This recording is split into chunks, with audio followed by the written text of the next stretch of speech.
We're live, ladies and gentlemen. Welcome to the best hour of your day, assuming your day is very, very mediocre. It's the Eric and Rodney Show without Robin. I guess some sort of medical emergency. Nobody cares.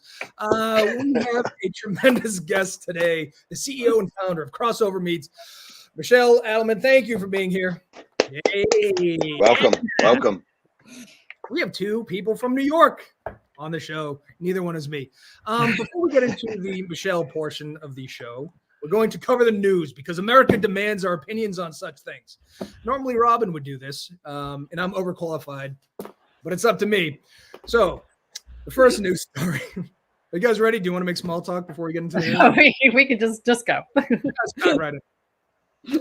All right. So, first news story. You're never going to believe this is from foxnews.com. Not sure if you've heard of it. Little mom and pop organization. But a maskless churchgoer settled a lawsuit over a 2020 arrest calling liberalism a modern-day cult. So this guy was at an outdoor church service, refused to wear a mask along with two other people, and he got arrested.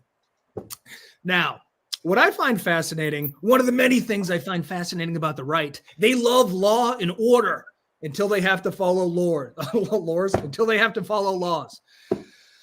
So we have this guy, and he settled for $200,000. $300,000 for a arrest that he felt was unwarranted. I think they probably just settled because it was cheaper. But how do you guys feel about, remember this thing when people would refuse to wear masks because they were trying to enslave the population and control us?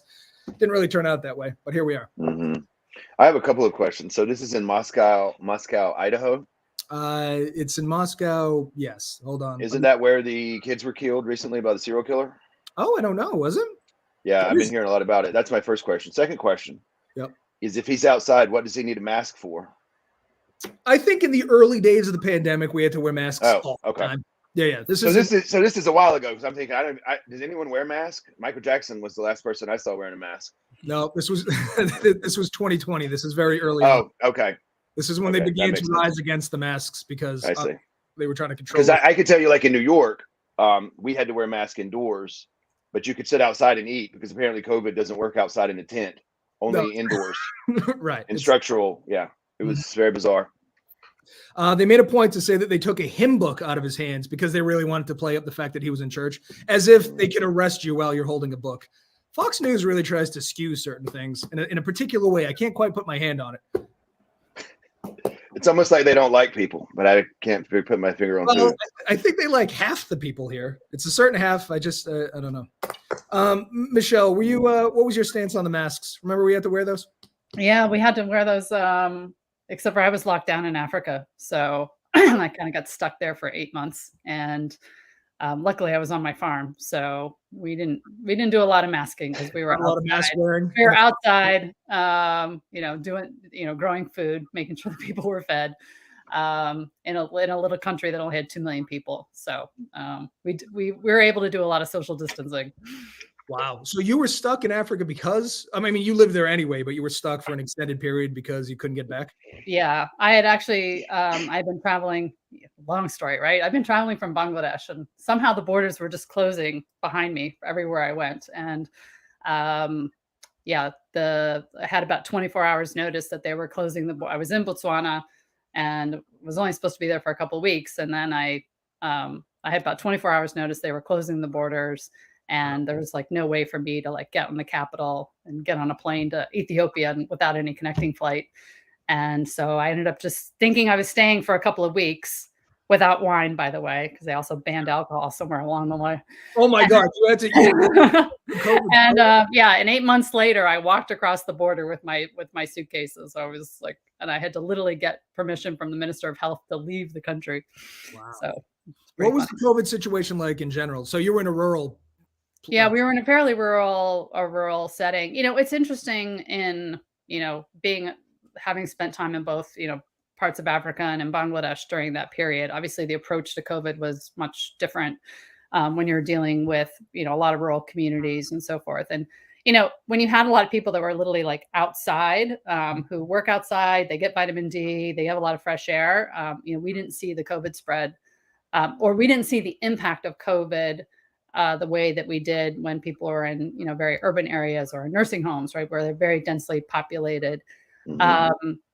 And so we did certainly COVID was an impact, in Botswana, where, a lot of people are still infected with HIV. So people are immune compromised. You have a lot of issues of just general diet and health and well-being. So people who are compromised with diabetes or high blood pressure were obviously impacted. But, in general, it was just kind of a different approach to things, because people have a different way of life. And frankly, when people are more in survival mode on a day-to-day basis versus, didn't have the luxury of sitting at home and doing remote work or whatever it is. And reading. We're doing a puzzle.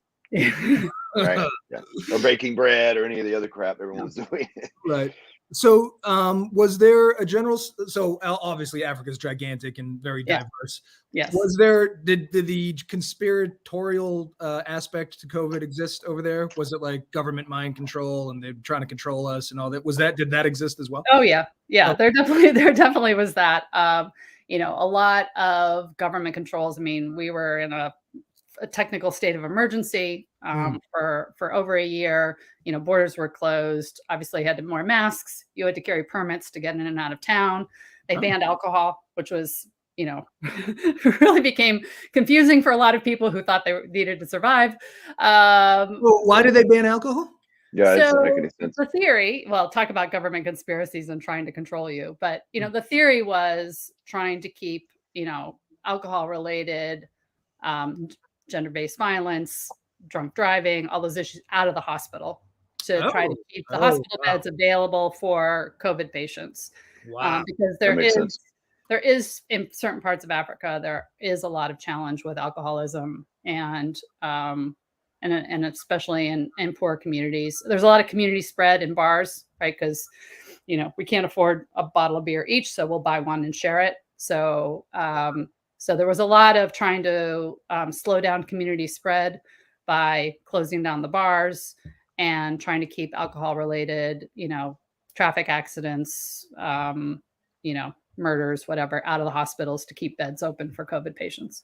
That's fascinating, because we took the 180-degree opposite. Like, we said liquor stores and grocery stores are the only things. They were like, stay at home and drink. That's the only thing.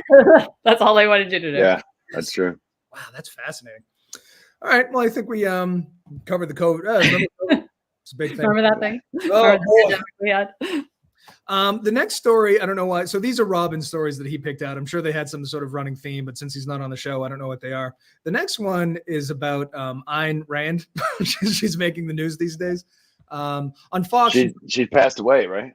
She's been dead since 1982, I believe. So I don't know why she's popping up on Fox News, but the title of the article is 5 Ways Ayn Rand Predicted America's Political Crises, from Parents Spurned to the Rise of Cancel Culture. So would you like to see 5 ways Ayn Rand predicted where we are right now? Was this in a book, Fountainhead, or I believe Atlas this Shrugged? Or? They mentioned Atlas Shrugged. They didn't say anything about Fountainhead, so I assume they come from there. So she saw America's tragic failures in education. Centralized educational bureaucracy has reached deeply into the local education in recent decades, to the quantifiable detriment of the system, the nation's school children. Hello, Melissa. You're Melissa. Philosophical portion of the show. I don't know. How do you guys feel about this? I think the Department of Education isn't always perfect, but I also think that Americans are generally well educated. It's not like we're not contributing educationally to the globe. You know what I'm saying? I think she look, I'm not sure how much anybody read into this, and you're supposed to make incendiary statements to get your article read, but there's got to be some nuance here, right? I mean, she can't be saying that the government shouldn't be involved in education at all, right? It shouldn't be. The libertarians will pay for it. She's famously anti-libertarian. She calls libertarianism anarchy. And Rand did. Yeah. So how do we feel? Republican? Do the three of us think that the government should be involved in education? I think if they're not, I don't know what would happen. I'm certainly not going to be worrying myself with it. That's what I'm saying. I think if you don't force certain parents to send their kids to school, they're not going to be sent to school. You know, they'd be working in the fields. What the fuck? You know what I mean? I think there does need to be some intervention. Yeah. There's always homeschooling, which I know you're a big fan of. I can't get enough of homeschooled children. I think they're very normal. They're easy to talk to, very relatable, not strange at all, not like feral animals. All right, this plays into the second one, which is the government encroaching onto parental rights, which is, again, So are you saying that DCF, whatever, Department of Child Services shouldn't exist? Like, sometimes you're going to fuck up with your children, and I think we need to, for society and the children's sake, protect these kids. Do we not? Thoughts and prayers. To say that the government has no right to interfere is a little, that's a little much, I think. I think that on the surface it sounds good, but what if the kid's getting beaten or abused or not fed? So we just go, oh, well, Sure. Your parents, that's the way you're raised. Sorry. Here's a question I have, though. Was Anne Rand around when the government, she knew the government had weapons, right? She's aware. Yep. She's. I feel like when you tell them the government's not going to do anything, it never ends well. Very rarely, I know. We beat the government once here in the United States. Like every time I feel like everyone has said, you can't do that, or the United States tells us, right, we come over with some freedom. Mm-hmm. It needs some freedom. What happens if the parent doesn't parent? Like, to say that the government can't step in at all is, I think, it's silliness, because they're going to do whatever they want. Yeah, exactly. They have the tanks and the guns. We'll get to guns later. Rand predicted the intellectual dangers of victimhood. I think the left is famous for wallowing in victimhood, but the right does it just as much, right? Aren't they victims of wokeness? Mm-hmm. Michelle, is there a in Africa, is the woke thing a thing there? Not really. No, it's coming though. It's coming everywhere. Is it coming? Coming? I guess, social media is shockingly big. I mean, usually more Facebook than some of the other forms, although TikTok is picking up, and certainly Twitter is picking up. So, the whole woke cancel culture, I suppose it will come. But in general, people are worried about, most people that I deal with are worried about bigger things than whether or not somebody got canceled or not. Yeah, I say that about white people all the time here, is that we're so comfortable that we have to create things to get mad about. Like, our basic needs are, you know what I mean? We have shelter, we have food, we have water, we have air conditioning. So we're like, what can we get mad at? Yeah, exactly. Sure. Well, does anybody have a long enough attention span to even pay attention to something that's canceled? Doesn't it just get uncanceled the next day? No, we talked about this the other day. Like, we're trying to remember people that were canceled and what they were canceled for. And sometimes it makes all the sense in the world. Like, Harvey Weinstein deserved to be canceled. Kevin Spacey deserved to be canceled. Some of these other people, they're like, ugh. Al Franken is a perfect example of somebody who was just wrong place, wrong time. Yeah. The other thing I would say too is that if you get uncanceled after you've been canceled, it's very difficult. It's very difficult to get uncanceled. But I did hear, I always had a theory that if enough people get canceled, it won't matter. Right. It's going to tip, and then the people that are canceled are going to be in power. Dave Chappelle never seems to get canceled. Elon doesn't get canceled. Some people are uncancelable. Like, if South Park or Family Guy or Rick and Morty were live action shows, they would be canceled tomorrow. There's something about cartoons that allow you to be uncancelable. It's something about a certain success in comedy that allows you to be uncancelable. And there needs to be voices on the other side. I'm not worried about being on the show. You should be. I should be. What did I sign up for? I don't know. We'll see. So Rand warned about the ever larger government would stifle intellectual freedom. This one I know. I don't know. Saying that science, academia, and the arts have depended on government funds, but I think that's always been the way on a large scale. But social media, I think, has democratized a lot of this stuff. Well, art, certainly, maybe not science, but yeah, I don't know. I think I got to be honest, I just say this, right? And this may be a contrarian take, but when people are like, Ayn Rand did this or Notre Dame, if you haven't seen the internet, you don't know what you're talking about. Come back. Yeah, seriously.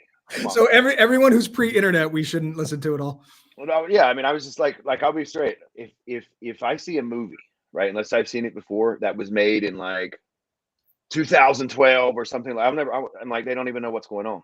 Yeah. It's pre-pandemic. They don't know what the internet, it doesn't even make sense. Like you see those, you ever see those movies and they're like, what can we do? And I'm like, just use your smartphone, guys. Yeah, I know. And I'm like, they don't have a smartphone. I can't be bothered because it's not realistic. That's part of my problem with this worship of the founding fathers.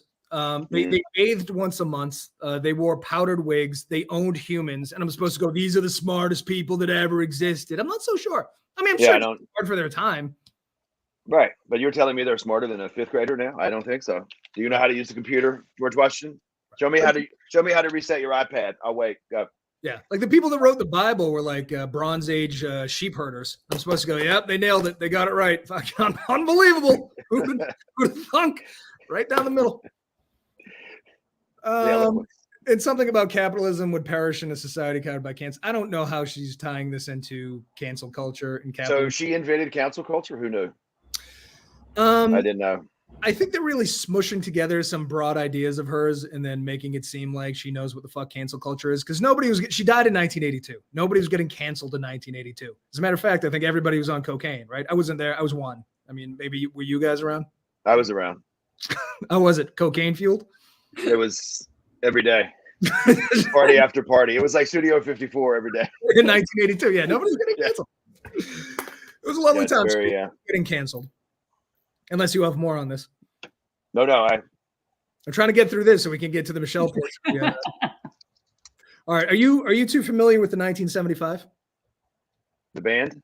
The band. Matt Healy? Oh, well, I guess you are. So Matt Healy. Oh, I've heard of him. Yeah, he pissed off a lot of people in Malaysia, both sides. So what he did was, actually, I'm going to pull up his quote. So he found out that in Malaysia, you can serve 20 years for being a homosexual.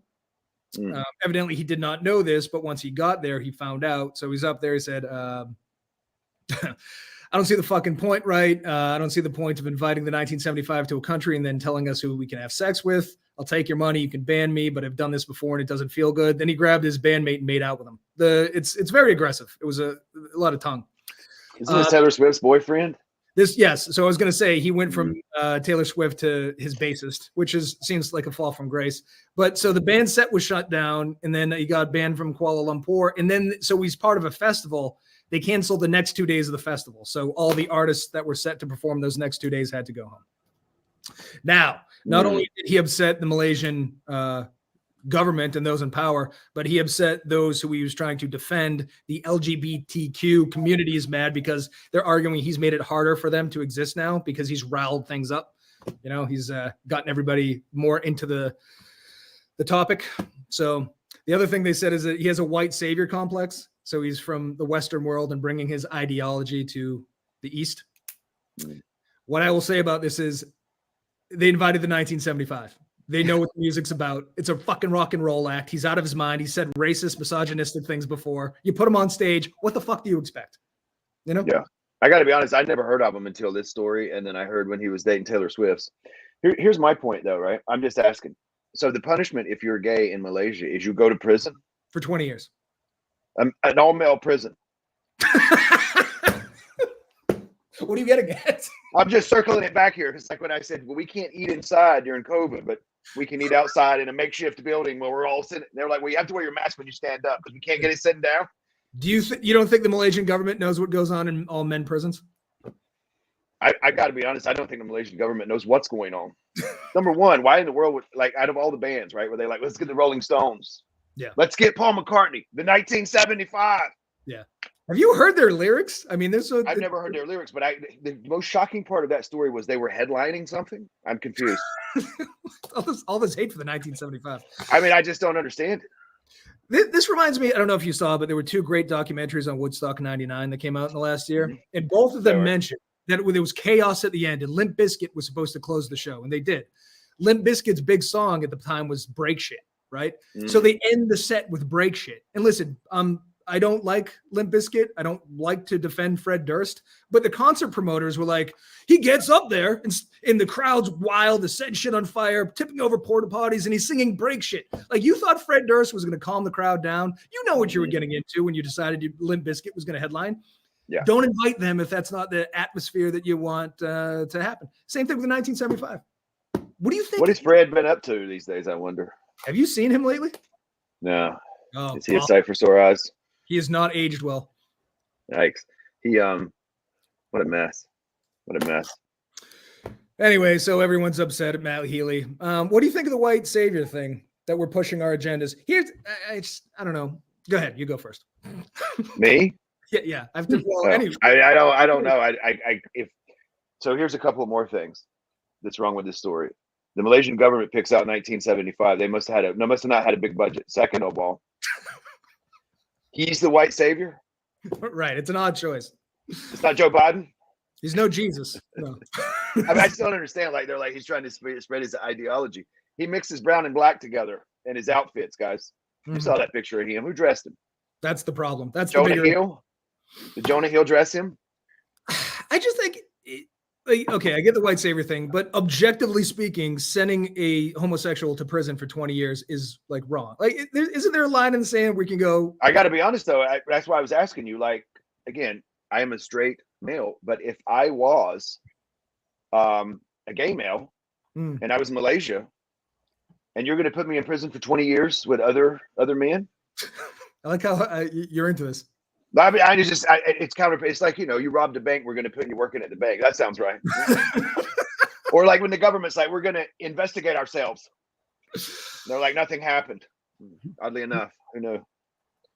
I would imagine if you send a lot of homosexuals to Malaysian prison, it's going to be something, an interesting experience. All right. Yeah. We have, I mean, I'm neither here nor there on this, but speaking of cancel culture. So say goodbye to Body Painting Day. New York City's annual celebration of nudity and artistry has been canceled. This is the thing about the right. They pretend that they don't, like, they just like, yeah, do whatever the fuck you want. But I'm sure they got shut down. Like, shutting this thing down didn't come from the left. It came from like, oh, conservatives don't like naked women for some reason. I can't wrap my head around that, but here we are. I think this article's wrong. It should say it's been canceled in Times Square. It's moved to the Lower East Side. Is that what happened? I mean, there's parts of New York City where you do whatever you want, right? I never understood body painting anyway. I mean, I think a canvas is you wash it off at the end of the day, right? Right. Michelle, have you ever been to the body painting day exhibit? I think I missed the body painting day in Times Square. I'm telling you, since you moved to Africa, so much stuff has gone on in this city. I know, so much stuff has happened. I actually didn't know there was a body painting day myself. Yeah, I mean, America moves fast, and this is another thing. Like, you missed all 10 of these, and now you can never go because they shut it down. I know. I mean, based on these news stories, I won't say that I'm regretting that I bolted out for 10 years. You should say that. No, that's a very. This is news, right? I used to want to expatriate, but then I started reading the news every day for this, and like this country's fucking wild. Yeah, we got too much going on. I have one other thing I just want to ask. I know it's not a news story, but just curious. Has anyone seen that our favorite billionaire Elon has changed the name of Twitter to X? Yeah, we talked about it yesterday. How do you feel about that? Well, I missed it. Yeah, you weren't here. I think it's incredibly dumb, but I'm no billionaire, so what on? Well, I you know what? I hope I'm on Elon's radar because I came up with a great idea. Yeah. They said, what will we call tweets if it's X now? Exchanges. Oh. I'll be here all week, guys. Let me know if you need me. Do you know what the problem is though? So they want to emphasize video, so they want to call them X videos. And I don't know if you know this, but X videos is a porn site. I didn't know that, but I've heard it. Yeah. Here's the other problem. I'm a big fan of sending out red tubes, physical mailers to prospects. The problem is I tried to buy redtube.com. You're never going to believe this. Porn site. The internet. Everywhere we turn. Riddled with pornography. I was as shocked as you two are. It is crazy out there. Did you guys cover yesterday? I just want to just say, did you guys cover yesterday that, Elon was part of a group called PayPal? Yep. And then Peter Thiel. When Elon joined them, his company was called X. Oh. And it was a payment processor. Now, I'm just brainstorming here, foreshadowing, and Rand here. I'm going to predict something. I think he's going to turn X or Twitter into what he was trying to do with PayPal. And now he has the money, the resources, and he's sans Mr. Thiel. Okay. My only thing with X is that I think a lot of people were still on Twitter because they had good feelings for years about Twitter. And then they were begrudgingly on there now that Elon owned it. I think now that he's made it all Elon all the time, people are going to take off in droves. Plus, Threads just came out, right? But here's the thing, though. Well, where are they going to go? Because Threads is like, I forgot about Threads, so you just mentioned it. Well, when everything's moving so goddamn fast, we can't keep up with what we hate and what we don't. Yeah, I mean, like everybody likes Zuckerberg for 3 hours, and then we hate him again. Do I like him again? No, I still think he's going to win in that fight. Mm. Michelle, who do you have in the Elon versus Zuck? I don't have any Elon versus Zuck, but I do have a funny porn story. Oh, good. Yeah, let's hear I don't know if that. it's a funny porn story, but I was in Bangladesh, and I was meeting with a young woman entrepreneur about new food company that she wanted to start. And Bangladeshi and Indian women are very they have very warm feelings towards their son. The culture between the eldest son in particular and their mothers it's a very strong cultural thing in Indian and South Asian culture. And so she had named her company Mom and Son. Okay. Because she was very excited. She had her first child, late in life, and she was very excited that she had her son. And so of course I went away after the meeting, and I was just doing a little research on her and her company and what kind of validating the things she had told me in our meeting. And so first thing that I did is try to go to her website. Again, porn. So I was like, maybe you need to think about changing the name of your company. So just to be clear, momandson.com is a porn site. Yeah. Everything is a fucking porn site. I remember years ago, listen to this. I remember years ago, there was a guy that worked for me, and he came to me one day and he goes, "I'm going to save the company." And I said, "You've brought in some business?" "No business." What he shared with me is that I bought the name of our company with the ending XXX. Nice. I said, "Well, that's incredible. Are we going to do a porn site?" And he's like, "No, but what if someone tried to turn it into a porn site?" I said, I don't know if people are looking for porn and insurance. I don't know. I don't think so. It could be a lucrative market. Perhaps. They do some wild shit in those scenes. All right. The last story, I suppose this is supposed to be a feel-good story, but I just think it proves that we're descending into nihilism. All right. So there's an avid search for a missing Texas rodeo goat, bringing residents of a small rural town together. So this goat escaped its pen. Before it escaped its pen, they didn't know the gender. It didn't have a name. Nobody knew anything about it. But now 20,000 people in this county are looking for this goat. What does the goat identify as? As soon as they find it, I'm sure they're going to ask. But it's one of those stories like there's war, there's famine, there's disease. I know we don't want to fearmonger constantly, but why is a missing goat news? We slaughter thousands of these things every second with not a thought. But one breaks out of its pen, and all of a sudden it's an AP news story. This isn't Fox?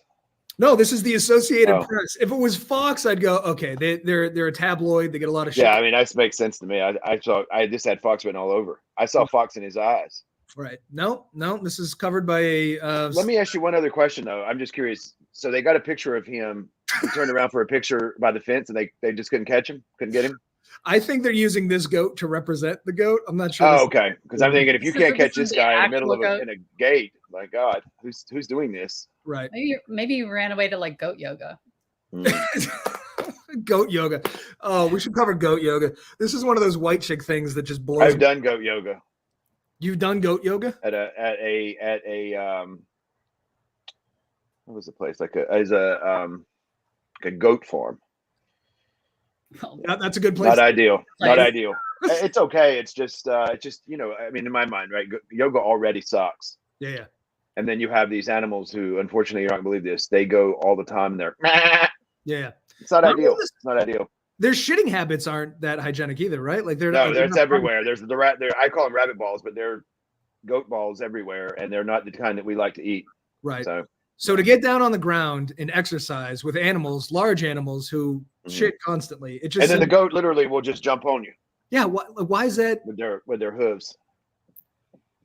Yeah. So yesterday we had a guy on who does network outdoors. So his idea is like networking events are terrible. So what he's added is the excitement and violence of guns. So like they'll go hunting so that makes sense to me because network events are terrible, but you've added an element of fun, killing things.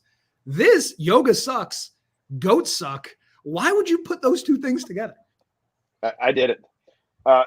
Here's my other question though, right? Because I missed yesterday's show due to the AT&T and the internet. I guess my question is, so they're not shooting each other. Is that what you're? No, they're shooting ducks and deer. Okay, because I was thinking, here's a great idea. There's 5 guns in the bowl here. Whoever gets one, right? I like that idea. It needs to be all 5 guys in the same industry. So if he kills the other 4, he gets all the business. You guys are all here selling soft drinks. Come on in. Right. Yeah. No, What's you're a the deal gym. with you guys and killing shit. I don't get it. We're America. We love America. You've been away far too long. In the last 10 years, we're obsessed with death. I don't know if you've heard. Yeah. Yeah. I had a lot. My last flight back from South Africa, I had the pleasure of sitting next to, as I'm ordering my vegan meal, right? The 3 guys next to me are like showing the photos of their hunting safari they'd just been on in South Africa and how they'd killed leopards and zebras, and I was like, all right, I'm just I don't like my that vegan kind of meal and stuff. not talk to you guys. Yeah, I would awful. It's very Donald Trump Jr. to me. I'm not a fan. Why would you listen? I eat meat, so I think it's hypocritical. But why would you kill these gorgeous animals? Like, I've never seen a jaguar and go, I need to murder it. You know what I mean? Like, for sport, you're not eating it; you're just killing it to be a dick.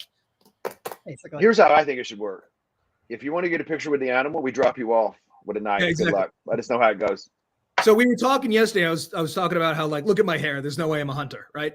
But he says, like, a crossbow is what a lot of people are using, but real hunters look down on crossbows because, for whatever reason, it's like the sissiest of the animal killing weapons.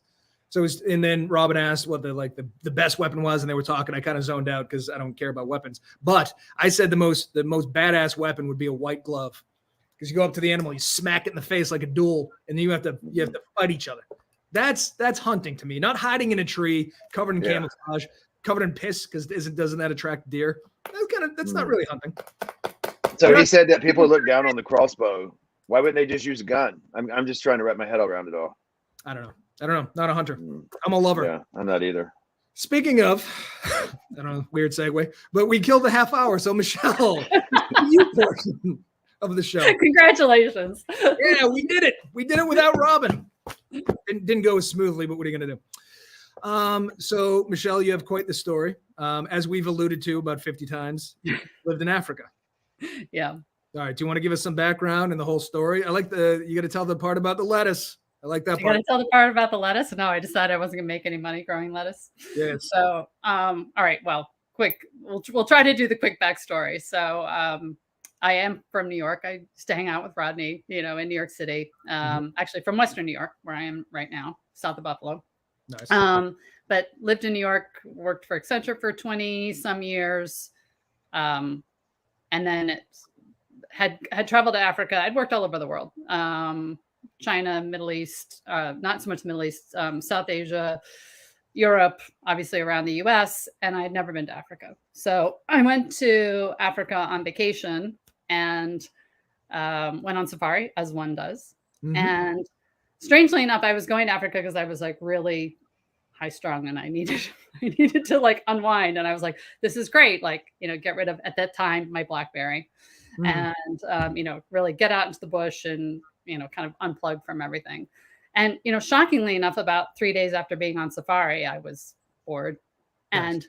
And so I started spending my time drinking copious amounts of coffee and sitting around the campfire talking to the staff that were, back in camp while everybody was on out on safari. And through that experience, really just started to learn a little bit about African culture and some of the issues that were faced, particularly in the Southern African region.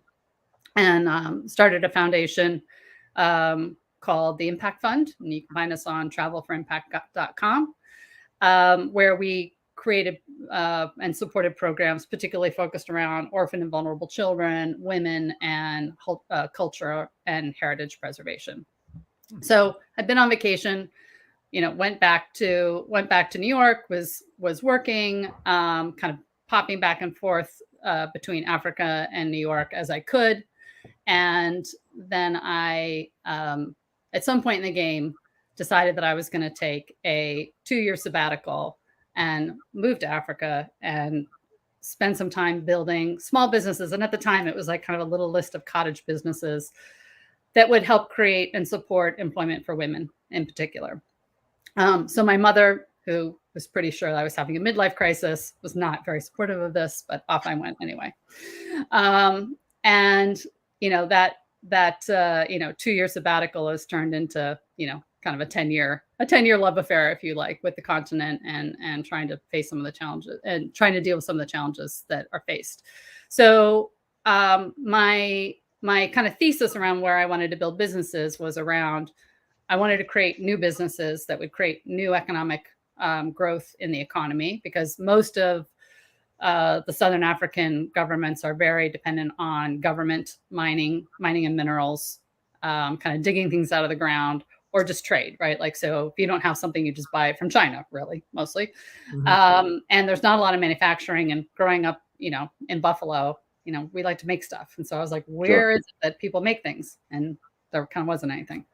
So anyway, I wanted to create businesses that created net new economic activity. I wanted to use technology as a catalyst to create change. And I wanted the businesses to create employment for women and for young people, because the unemployment rate is about 40% for people, 40, not 4 or 14. We fuss when the unemployment rate goes over 4, right? Imagine if like, all the people under 30 years old, the unemployment rate was 40. It's terrible. So anywho, so the first business that I built was a business called GoFresh, and you can't really call it a business. We really run it as much more as kind of a sustainable social enterprise. But we put these very high-tech hydroponic greenhouses in Botswana, which is a country that is 98% desert, and kind of came up with a new business model where we put the greenhouses very close to the consumption point, so we could pick fresh produce daily and deliver it to our customers, and kind of a very low carbon footprint model. So we only use about 2% of the water you would use to otherwise grow this produce. And then because we're just on the outskirts of the city center, we're able to pick fresh daily and deliver a very fresh product to consumers. So it tastes great, it's more nutritious, and it created a very disruptive business model because our customers got used to being able to buy their produce daily versus having to buy it kind of like once a week or having it imported from South Africa. Wow. But somewhere along the line, I realized, I wasn't going to make a lot of money growing lettuce in Africa.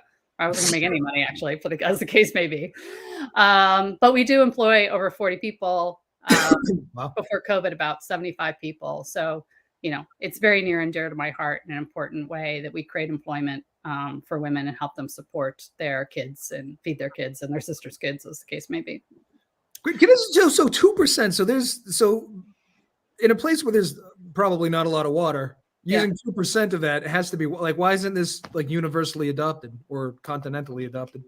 Yeah, I think the biggest challenge is trying to figure out the overall economics of making hydroponics work in this environment. So putting up the infrastructure, so you can't grow 365 days a year outside, right? I mean, it's very seasonal. If you're dependent on the rains, you're really only able to grow 4 months of the year at most. And then it's very unpredictable because you don't know what the rains are going to be like.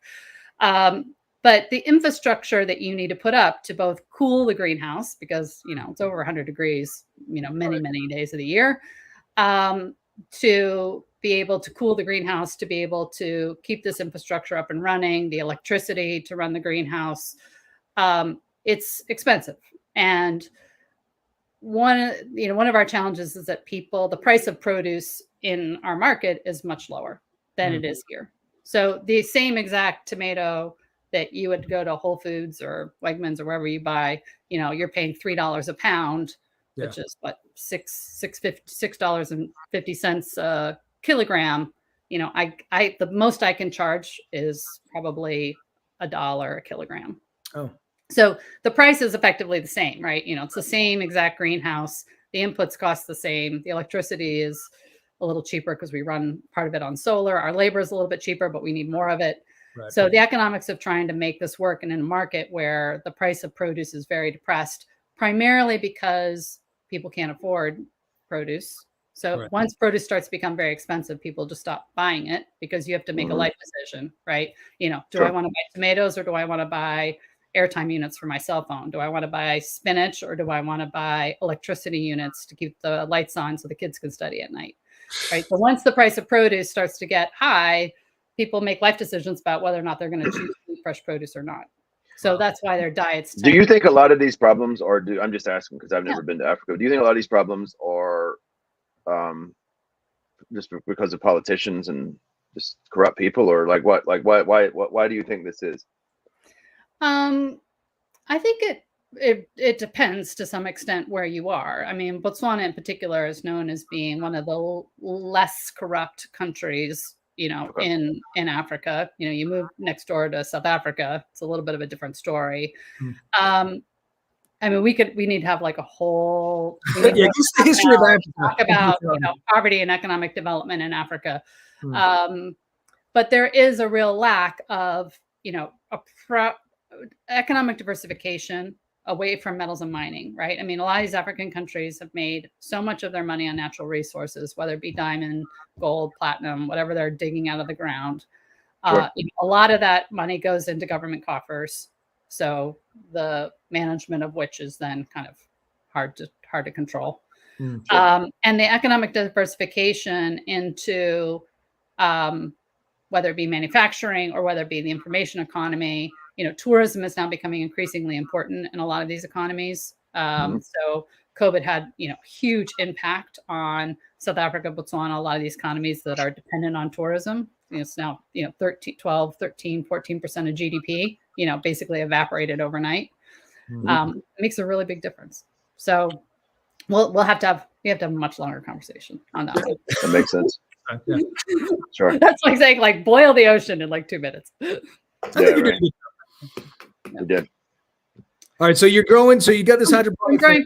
I'm growing lettuce, allegedly for a living. But what we had done, through this business is really create amazing relationships with a lot of the restaurants and retailers that are, in the region.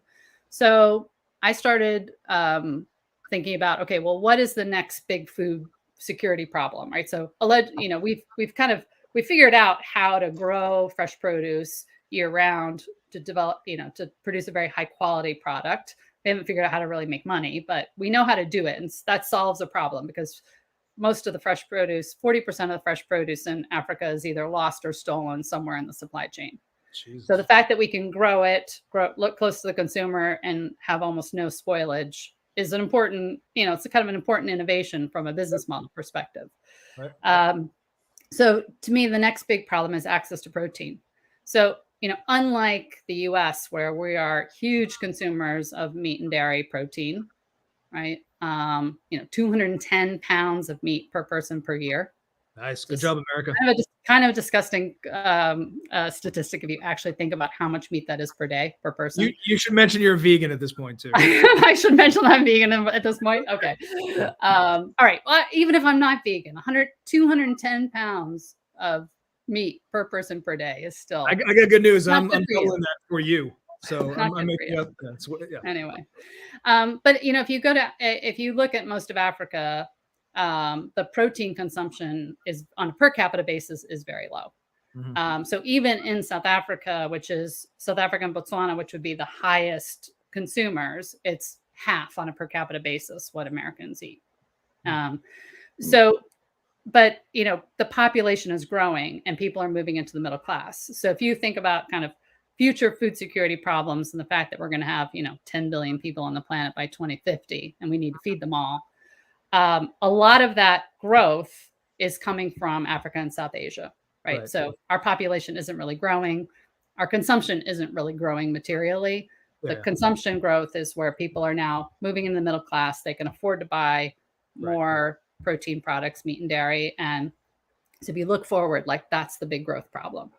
So, I started looking at plant-based food as a solution to kind of solve that future problem, which is, in the US, we're seeing a really big problem trying to get people to switch, right, from eating meat to eating plant-based meat, right? It's a big behavior change. And that's why, you're only seeing, 1.5% market share of plant-based meat in terms of all meat. But in African emerging markets, we have a different playing field because people aren't, yes, they're buying meat and eating meat, but more seldom and in smaller quantities. So as the demand grows, if we can make plant-based food cool and tasty and available, then we can effectively let people continue to eat the meat they're eating, but as they expand their consumption, expand in this new way. Yeah, so you can form the habit as opposed to change the habit. Exactly. Right. Exactly. Yeah, that makes sense. So we founded a company called Infinite Foods, and we started representing all of the leading plant-based food brands, primarily from the US and Europe into Africa. So we represent Beyond Meat, Just Egg, Miyoko's Butter, all of these major brands that you would find in your store, we've actually had in Africa for the last 4 years.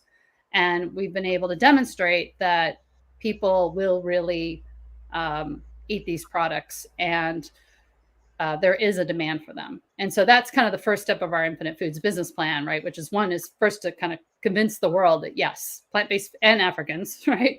So we had needed to convince the brands, and we had to convince Africans, at least in this case, South Africans, that yes, these products are cool. They taste great. They're a good substitute for, again, either meat that you're currently consuming or increasing. If you increase, try this instead. And then the idea is to move further into manufacturing so we can bring the prices down, make these products more accessible to more people, and then to expand out geographically. So that was kind of the grand plan behind our Infinite Foods business. We got kind of clobbered during COVID, as you can imagine.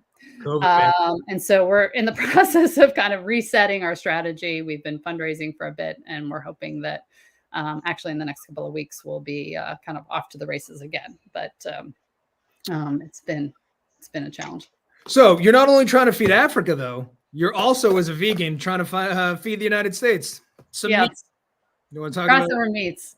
Yeah. So crossover meats was a little bit of an accident baby, right? If you call it, I was really baby too. You were an accident baby too. Yeah. So I didn't really plan on starting, a second business as I was, just in the process of launching Infinite Foods. Yeah, Infinite Foods. You grow lettuce in Africa. You got Infinite. I got Infinite Foods. I'm in plant-based. I'm in my little, plant-based world. I'm cool. Yep. But I had an opportunity to meet a professor from Stanford University, and he had been working in the same lab as Pat Brown, who is the founder of Impossible Foods.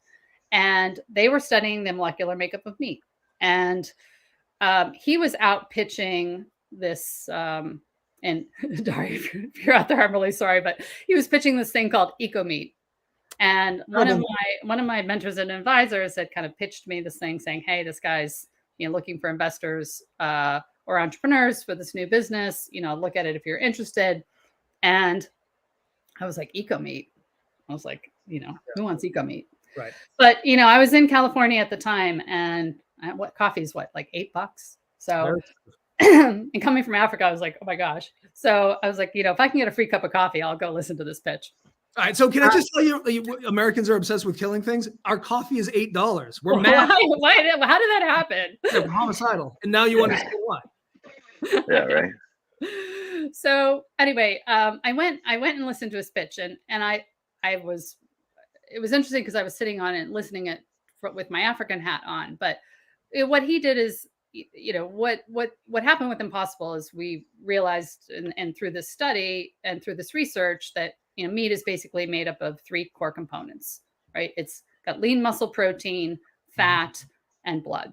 Yeah, right? The iron components. And so, if you look at Impossible, they've effectively recreated all 3 of those elements from plant-based material. So you're using soy protein to replace your lean protein. You're using vegetable fats to replace your fats, and you are effectively creating a genetic modification to recreate the hemoglobin or the blood.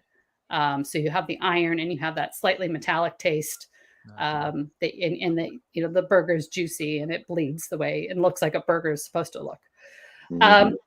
And the challenge, and as I think we've all seen, and again, I'm a big fan of this stuff, and is that getting people to switch to plant-based requires a lot of behavior change. Yeah. And it's expensive right now, right? Until the industry really scales, it's going to continue to be expensive because you've got to be able to procure, and manufacture these products at a much higher scale in order to be able to compete with meat. Now, the good news is, well, I guess for the plant-based food industry, the price of beef is skyrocketing. So that price parity point might come sooner rather than later. Yeah. But maybe not for the right reasons. Maybe it's because meat is getting super expensive and not because plant-based food is becoming less expensive. Right. Yeah. So that's, that's the plant-based solution. But what this scientist had done is gone back to the research and said, there's got to be a simpler way. And effectively what he figured out was if you just replace the lean muscle portion of the ground meat product, and again, you can apply this to ground beef, ground pork, ground lamb, and you use chicken, right? Wholesome chicken, not any creepy, MDM or stuff that you put in bologna, right? But like whole, chicken breast, and leave everything else the same. So use the beef fat, use the beef blood, put them together. You can effectively recreate a hamburger, but the benefit is, one, you're reducing the trans fats. Yeah.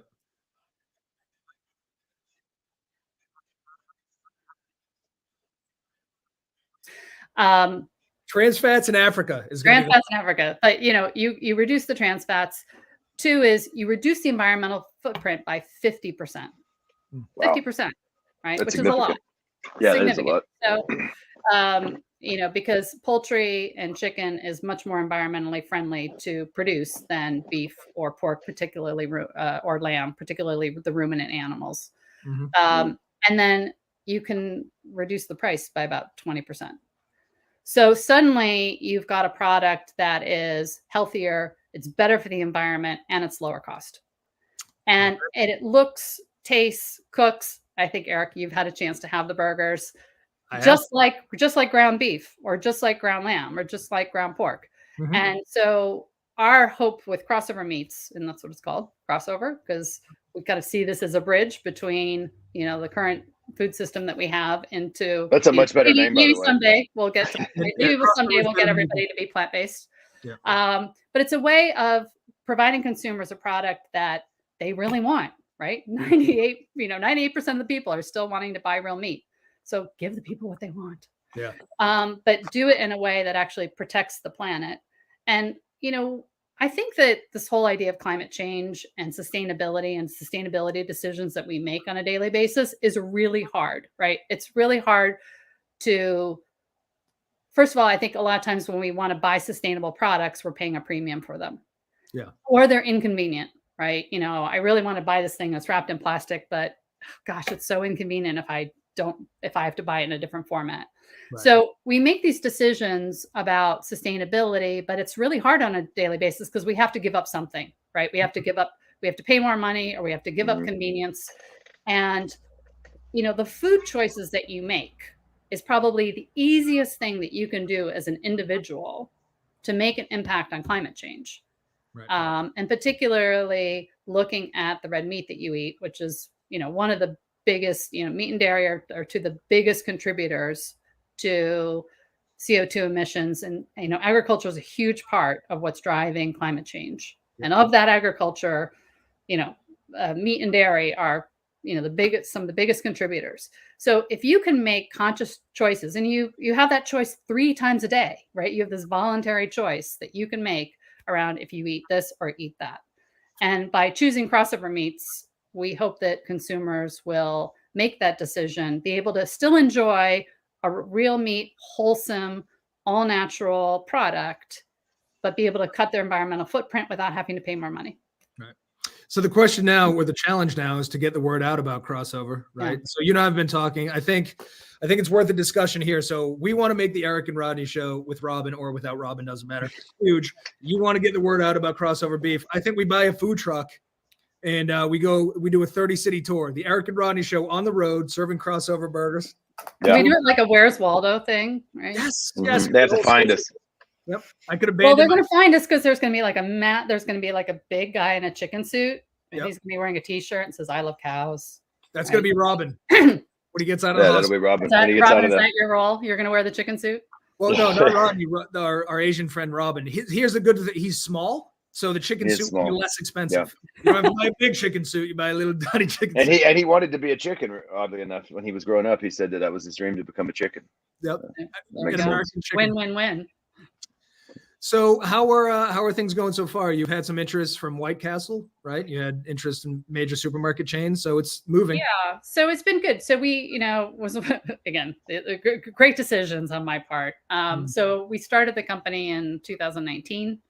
And had made a lot of progress, right? So had done all of our initial R&D work, got a fantastic manufacturing partner who's in San Diego, who has like the newest meat processing plant west of the Mississippi and an unparalleled food safety record and really great employment practices, which, as a vegan running a meat company are kind of important to me. Yeah. And then we got our USDA label approvals. We put our go-to-market strategy together, and we were, hired sales, and we're kind of like ready to get going. And then, of course, Q1 of 2020 happened. That's something. And really, not good for a fledgling company. No. So we kind of took the team down to oxygen and water. Rode out COVID the best that we could. And then in the last 12 months have really been firing back up our sales team. We have a fantastic sales team led by Dan Stelmack, who's our chief growth officer, who's been selling hamburgers his whole career. And we have great brokerage partners who are helping us get out into the marketplace. So we're hoping to be on the shelf soon. So we've got about $250 million of pipeline that we've built. And we are looking to close some business and be on a supermarket shelf in the fall. And watch our website, crossovermeats.com. We're hoping to be launching a direct-to-consumer play, which will be not as affordable and not as sustainable as I would like it to be, because it'll be shipping frozen burgers around the country, but it'll at least give people the opportunity to try the product and to get their hands on burgers before it's available in restaurants and retailers. I eat a lot of Impossible burgers, and I'll tell you what I do at home. It's not nice. I go to Whole Foods as soon as it comes in, I buy every one of them. No, I'm serious. I'll buy like 20 cases. But no, I have 1 or 2 every day. Yeah. And I literally will buy every one of them. Wow. So watch out for me. Watch out for you. You'll be like scripting. You'll be like rating our e-commerce site. Like this guy's back again. That's back. A sale is a sale. So unrelated kind of, but veganism, right? So I was a vegetarian, or I was a pescatarian for 5 years because fuck fish, they don't have souls.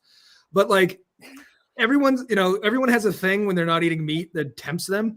And so the thing that broke me, I went to Italy and it was prosciutto, because I couldn't be there and not eat. And then once the floodgate was open, and now I eat beef 10 times a day. Do you have a thing as a life? You've been a vegan for a long time, right? Is there a thing that tempts you, or are you just out?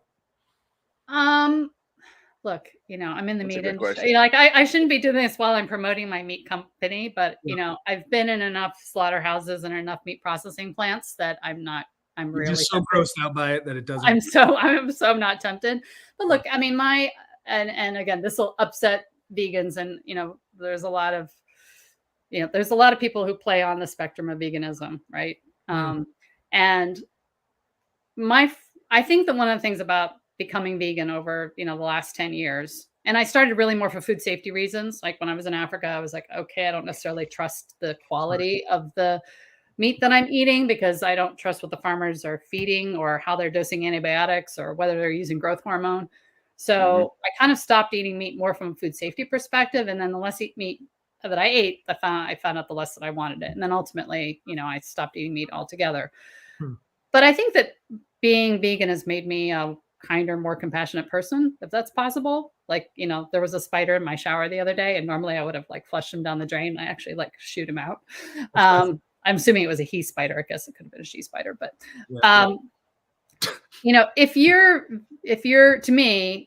if your form of veganism is so rigid that you make yourself and everyone around you miserable, then you're not being kind and compassionate anymore. So you get your vegan card taken. It's like, if I go out to eat and there's nothing vegan on the menu, and I'm in Western New York right now, so like they put meat on the vegetables. Yeah, I was going to say. It's really, order a vegetable that doesn't have like bacon or something on it. There's no sense like, screaming at the waitress about why there's no vegan options for you. Right. And so you're a kinder, gentler vegan. You're not one of these militant vegans. No. So like if I have to pick the sausage off my pizza, like, okay, fine. It's all right. I'm not going to like have a freaking cow over it. Yeah, I was going to say we only have 20 seconds left, but it would be ironic for you to be a militant vegan that owns a beef production Yeah, right. burger company, right? That'd be That's funny. All right, it's a hard cutoff at the hour, so we got 15 seconds left. Michelle, thank you for being on the Eric and Rodney Show. Thank you. Great guys. Thanks for having me. I look forward to that chicken soup. Well, I do too. Perfect. All right, see you tomorrow, America.